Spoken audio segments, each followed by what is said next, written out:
11 তাৰিখে গুৱাহাটীত আৰম্ভ কৰিছিলোঁ আৰু 12 দিন পিছত 23 তাৰিখে বিকাশৰ 12 দিন এই কাৰ্যসূচীটো আমি আজি ডিব্ৰুগড়ত সামৰণি পেলাইছোঁ।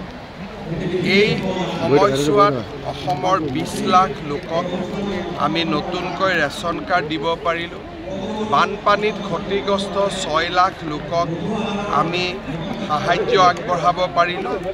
অসমৰ মেধাৱী ছাত্ৰ ছাত্ৰীসকলক স্কুটি চাইকেল আনন্দৰাম বৰুৱা বঁটা প্ৰদান কৰিব পাৰিলোঁ আৰু প্ৰায় 30-32 লাখ লোকক চৰকাৰী আঁচনিৰ সুফলসমূহ আমি বিতৰণ কৰিব পাৰিলোঁ।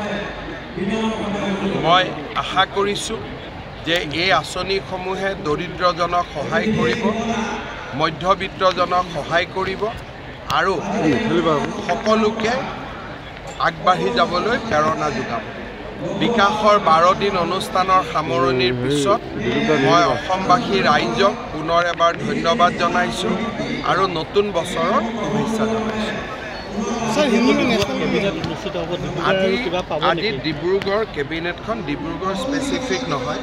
যেতিয়াই মই প্ৰত্যেক মাহত আহোঁ তাতে ডিব্ৰুগড়ত যি গুৱাহাটীত যেনেকৈ কেবিনেট হয় তেনেকৈ ডিব্ৰুগড়তো হ'ব আৰু গুৱাহাটীত কেবিনেট হ'লে যেনেকৈ আমি গুৱাহাটীৰ কথা নাপাতোঁ তেনেকৈ ডিব্ৰুগড়ৰ মুখ্যমন্ত্ৰী কাৰ্যালয়ত হোৱা কেবিনেটতো জিলাখনৰ বিষয়ে আলোচনা নহয়, যি নৰ্মেল এজেণ্ডা থাকে সেই আলোচনা হ'ব। ডিব্ৰুগড়ত যিখন আমাৰ বাহিৰত কেবিনেট হয় জিলাৰ বাহিৰত, সেই কেবিনেট আমি ইতিমধ্যে যোৱা বছৰ ডিব্ৰুগড়ত কৰি লৈছোঁ। কোচিঙৰ স্কুটি আমি নিদিওঁ, যুক্তিৰ কথা নাহে, আমি নিদিওঁ।